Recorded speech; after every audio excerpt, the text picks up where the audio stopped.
Tu hero nge. Tu hero nge. Tu hero nge. Tu hero nge. Tu hero nge. Tu hero nge. Tu hero nge. Tu hero nge. Tu hero nge. Tu hero nge. Tu hero nge. Amoy hero. Em bé ra thế YouTube channel là kan lo lo tất cả sẽ hay vẫn luôn xuất hiện là mầm đeo mày video tới thế xem kan tu ma thì là mầm đeo mày thì Amoy hero trangin kan đông á chú zoom kha kan la ne kum khan để chú Amoy hero te khanin premium customer an ti khanin min on thang tel ve le ani kum khan min thang to a ti chuanin ei voi ni na fun kuma premium customer akan min thang le a chu hei hi ni ta don hei citation akeng tela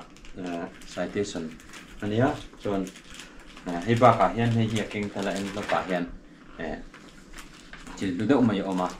chu ching hei cheng sing thum man hu hi Amoy hero Amoy product meng hero product atang khanin ne cheng sing thum man hu hi kan la theido na sata dealer mi kha spare part te servicing kan kalte kha free vek don ani cheng sing thum hi kan ne ya chu hemi kan man zo ma hian chuan cheng sing thum man hu servicing kan kal ma le spare part ingi mom mo kan nei ko khanin ke mani kan right na kan bike man thin te khating sia khanin mamo kan nei ni chuan khang kha ne ani ne la tang hian kan la thei do na ti chuan cheng sing thum man ho kha he hian na king tel ta panga mi an pe in ka sia to tunge an pe ka te hi ka che lawa ke ma hi ka che ngani ma ya lu sai rai na kha ka dora pe ka ni wangin ka che boka ti chuan ni ta ti chuan an ni hian in premium a min thanga premium customer a min thanga ti hian du sak tak main min han te ya heng te hi kan lom tak zet zeta an kal zel na tura du sak na sang ber kan lana an sum don na le an ejon na pho luang taka an kal zel kha kan han duwa pathian in le tam takin mar som se ti kha kan lan let ve thei ani chuan chuanin hero bike hi hero bike impulse te khang ho charisma engine mang te khanin kan right thina spare part original te an non thleng chawa kha te expulse an non cha thleng chawa kha kan lom em maya chumi kan lom viau rol chon an nin tu sak tak mai ti hianin min han thom dol chawa kan mamo na te she in ti hianin min han ti saka Amoy hero chunga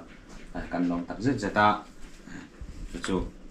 kan lom ema lom thu han sei wak nei na kan resi lo ti hian video kan ron siam ani ale kan tumatan chuan ati jong khani phone ro se o zawa in le Katalan pa tra ani o katana tra ani ka kong te tuangi lang lo ma se hey hi ka she reng min nen kol tri min ma ngai tu ani